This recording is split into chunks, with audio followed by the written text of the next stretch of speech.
緊急号外的ニュースということで、クリプトマムではなくてクリプトバーバーことシンシア・ルミスが、会長、委員長としてチームを張ってるこの上院会員のなんとかのね、ところでなんとビットコイン戦略準備金、ビットコインストラテジックリザーブの進展をニュースで話していたので、これをね、解説したいということで、トランプ、大統領のビットコイン支持を表明したのが、ビットコインカンファレンスがあった去年2024年の10月ぐらいかな。そしてその時、シンシア・ルミスは曰く、この時トランプがビットコインを支持すると思ってなかったって言ったね。そしてアメリカ政府のデジタル資産政策の変化、州レベルでのビットコイン導入の拡大、これをね、スタートアップ、ベンチャーのように州が最初にやって、最後に国がね、連邦レベルでやるっていう話の展望、ビットコイン2025での議論と今後の展望、ビットコインがアメリカドルと国家財政に与える影響ということで、ビットコインがね、米ドルをバックして、米ドルが強くなって、でステーブルコインも米ドル基軸でっていう話。ということで、ビットコイン戦略準備金の進展、シンシア・ルミス上議員が提案するビットコイン戦略準備金 SBR が政策課題として本格化。It was a big surprise to me because President Trump went on the stage before me at Bitcoin 2024. I did not know that he was going to announce his support for a Bitcoin strategic reserve in his remarks. Now, we had kicked around before his remarks that idea. He had a copy of my bill, but I didn't know if it resonated with him. I didn't know if he was thinking along the same lines. So I was so delighted. I can't even describe how pleased I was that he supported it. And he was much more supportive than I expected. He was also much more informed than I suspected. So he obviously has a background and is surrounding himself with people who have backgrounds in Bitcoin. So that was new to me, and I couldn't have been more delighted. He has continued consistently to support Bitcoin, the notion of a strategic reserve, and now even has added the notion of a sovereign wealth fund, which I'm extremely pleased about. So what we saw a taste of at Bitcoin 2024 is now turning into policy, which is every policymaker's dream. And I was fortunate enough to have the opportunity to take over a new subcommittee on digital assets in the Senate Banking Committee. There's never been one before, but of course, Alan, as you know, we have finally risen to the point where digital assets deserve this kind of attention.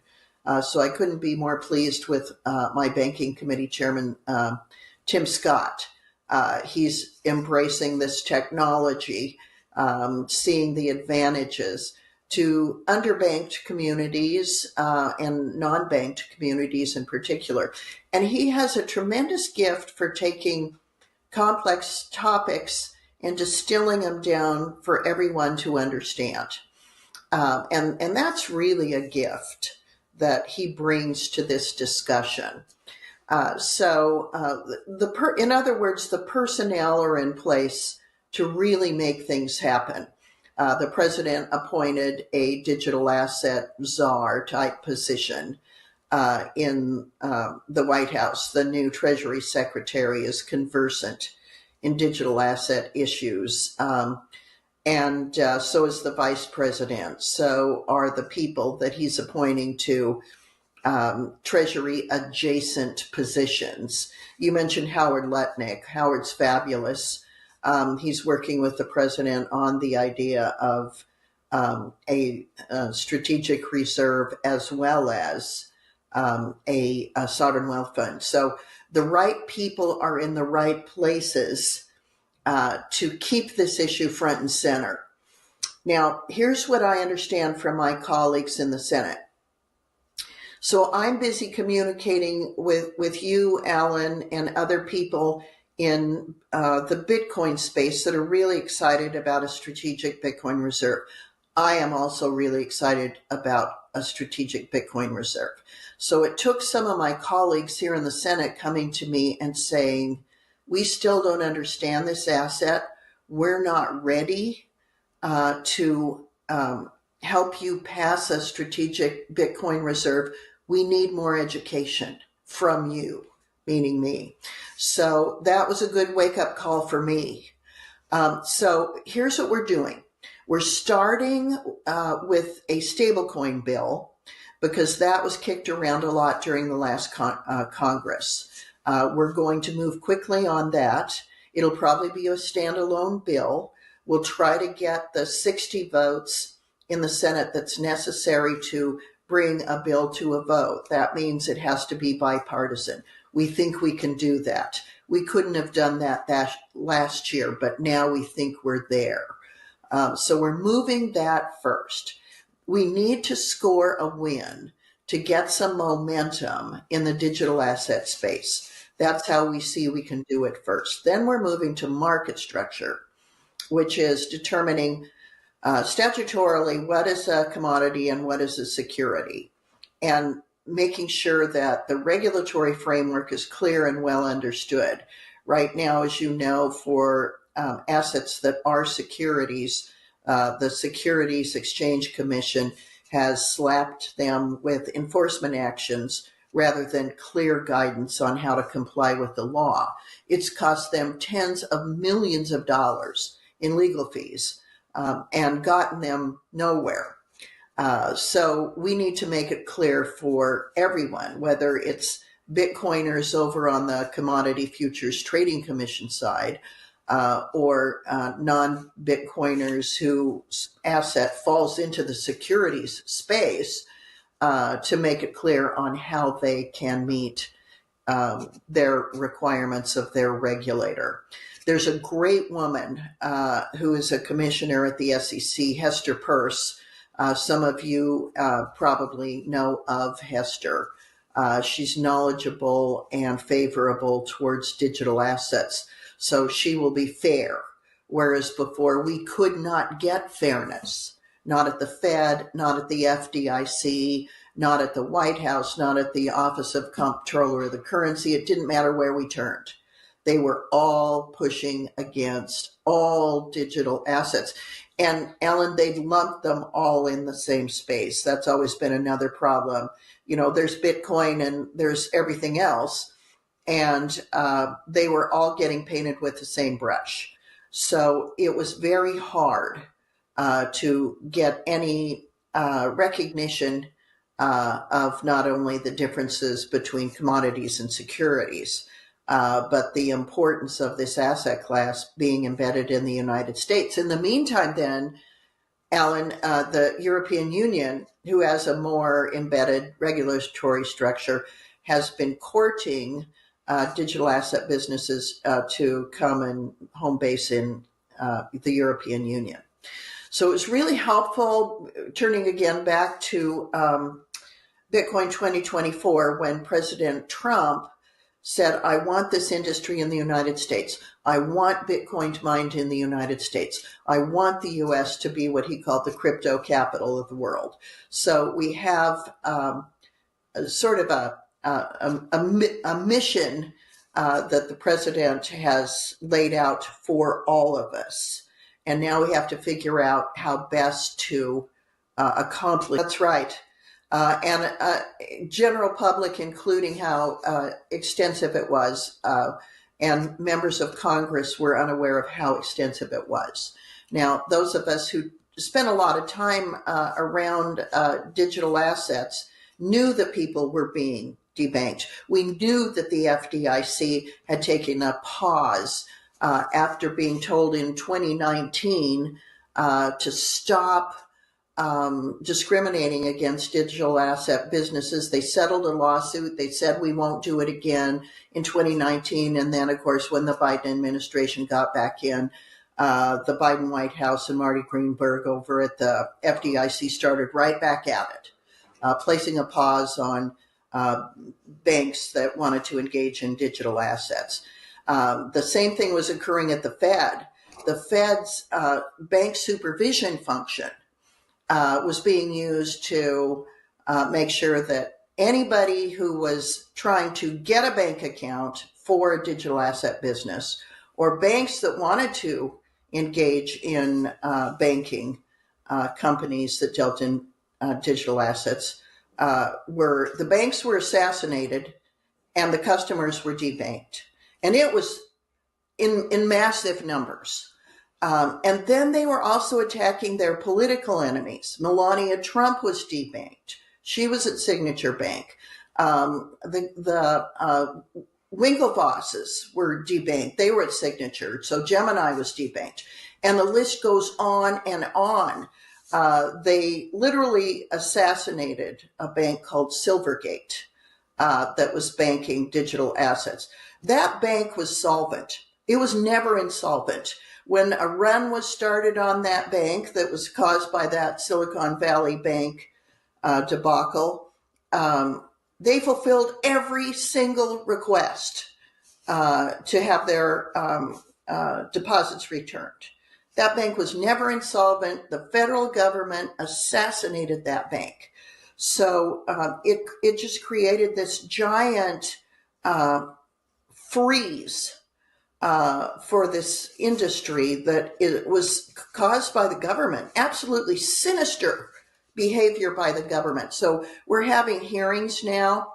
We've had one in the Senate Banking Committee, and then the Digital Asset Committee is going to do a series of hearings that are specifically focused on debanking of the digital asset community. We've got to expose this so it doesn't happen again. And then pass statutes that will prevent it from happening again. 政府が押収した約20万ビットコインを財務省に移管して、これはね、シルクロード関連で押収した20万ビットコインを財務省に移管し、住民金の基盤にすると計画していると。これはまだ話し合ってるという途中らしいんだよね。財務省と、ね、SEC と、ね、彼女、ルミスの上院議員、いろいろなエンティティが存在してるから、これ話し合わないといけない。そして、これだけ持っていくか、ね、オーディト監査しないとダメよねって。なぜかというと、オーストラリアかイギリスかなんかで偽ゴールドをね、が持たれてたっていう話があるから、ゴールドの場合ってやっぱり実物なんだけど、偽物があるんじゃん、ルイ・ヴィトンみたいにね。ただビットコインの場合は偽物ってのはないって話だから、やっぱりゴールドを持ってても偽物の可能性もあるし、ゴールドよりもビットコインの方がやっぱり透明性もあるし、時価総額も上がっていくからって話で、ゴールドを売っていこうって話も進めてると。Researching that right now to try and understand the extent of their abilities to take existing government assets that are denominated in US dollars and convert them to Bitcoin. I think just intuitively that he probably has some of those powers. Now, what we're starting with is the federal government through the US Marshal Service holds Bitcoin that were held in the asset forfeiture accounts. So they were involved in criminal activity, perhaps as early as the Silk Road matter, and held by the U.S. Marshal Service. We think those should be transferred over to the U.S. Treasury. So we'll be working with Secretary Bessent on that. Then we would like to see those held at Treasury and become the basis for a strategic Bitcoin reserve. There's about 200,000 Bitcoin. We need to better break those down to understand how many of those assets are fully within the federal government's long-term control and how many of them are in some sort of a limbo status due to their asset forfeiture status. Then we want to try and help figure out whether the gold certificates, now this isn't hard gold, physical gold, these are gold certificates, whether they could be brought up to current fair market value. They're currently held on the U.S. government's books at their 1974 value. So bring them up to current fair market value and then sell them into Bitcoin. There again, helping fund the initial Bitcoin strategic reserve. So we're doing some of that research in my office. We're working with other players in the White House that surround the president to see if legally that is possible. The other thing, Alan, that I would mention, and I think it's more typical of the way things are apt to happen going forward, are that the states are looking at strategic Bitcoin reserves. You've got Pennsylvania, Texas, I think Wisconsin, and other states whose legislatures are in session now, considering founding a strategic Bitcoin reserve. We've also got other countries, as you know. The United Arab Emirates are looking at it, and other countries. So that helps as well. States tend to be leading indicators to the federal government of what's possible. States tend to be incubators of innovation. And so I'm delighted to see the states moving forward with these ideas, and I'm very hopeful that Bitcoiners who see the merits of a strategic Bitcoin reserve, who are in those states that are working on this, will engage with their state legislators about this and see if we can get a state to be a first adopter. アメリカ政府のデジタル資産政策の変化ということで、デジタル資産担当の政策顧問をホワイトハウスに任命、SEC、米国証券取引委員会がデジタル資産の新たな規制枠組みを議論。これはね、また別のクリプトマームが確か SEC のチーム張ってると思うんだけども、ヘスター・ピアスね、SEC コミッショナーが、仮想通貨に対する公平な規制を主張ということで、これね、いろんな部があるからね、なんとか賞となんとか賞みたいな、これがみんな今ね、アベンジャーみたいに同じ方向向いてるところがすごいってことで、だからといってすぐに国家準備金が来るんじゃなくて、それぞれ話し合って、じゃあビットコインのね、20万ビットコイン、シルクロードのどうしようかとか、ゴールドどうしようかとか、法案どうしようかっていうのを地道にやってるって状態。まあ話聞けば確かにそうだなと思う感じもなくはないんだけどね。次、州レベルでのビットコイン導入拡大について、今、32の州がビットコイン準備金の導入計画中で、ジョージアとね、ウェストバージニア、カントリーロード、この道、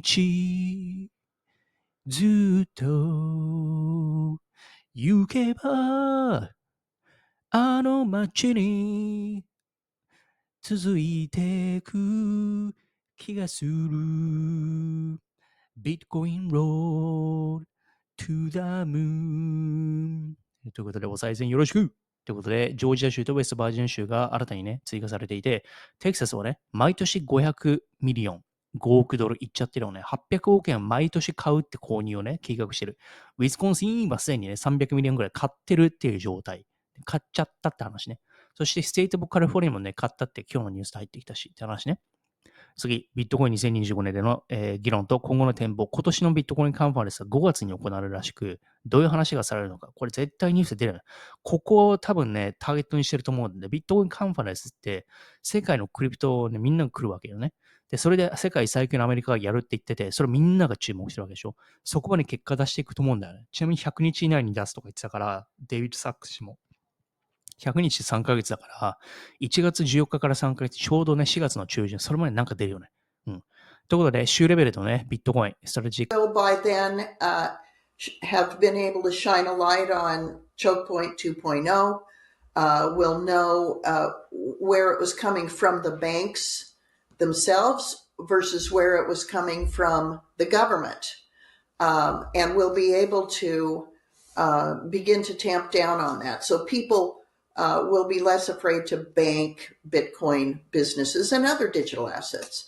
We'll be in a position to talk about, hopefully by then, a state that has passed authorization for a strategic Bitcoin reserve and learn from them how it's coming along. We may be able to see leaders from other countries talk about their strategic Bitcoin reserve.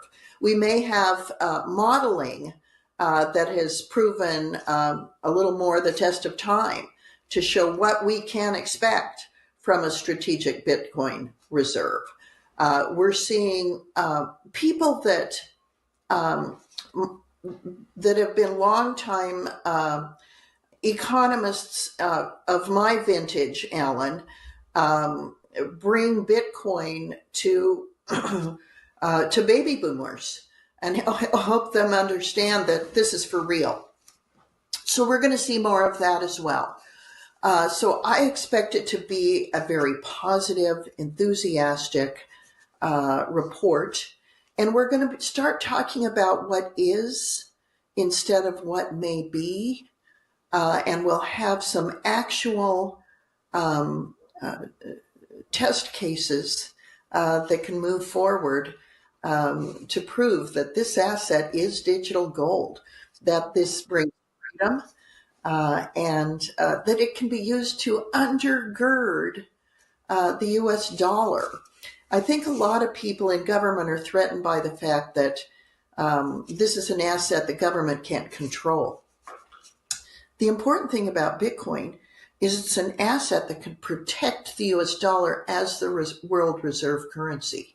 It's an asset that can help us retire our debt over time. So my generation doesn't saddle your generation with the debt we ran up. So we have a plan not only to match spending with with the revenue we take in, so we can quit creating more debt, but actually we can use Bitcoin held over time and growing in value to retire that debt.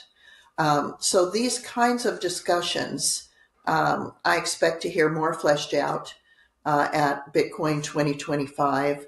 And I'm really レザーブ導入の成功事例がすでに5月に来るでしょ。5月って言ったらサツキだよ。サツキって言ったらメイだよ。メイって言ったら何？あれよ。メイちゃんって、隣のトトロ、トトロって話やね。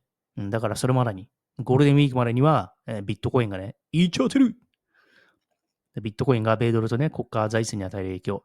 ビットコインはアメリカドルの基軸通貨維持に貢献できるということで、政府債務の削減ね、借金削減としてビットコインを長期保有し、価値の成長を活用する計画が検討中ということで、結論、ビットコイン準備金がアメリカの政策からして正式に検討され始めてるっていう、これガチで今来てるっていうのが裏話来てるから、これ聞いたらもうさ、おむつ履くしかないよね。おむつ3万円重ね着でして、ね、もうカッピカッピの状態で待つしかない。で、ビットコイン積極的にトランプが支持してたのも驚きのぐらいって話だったって。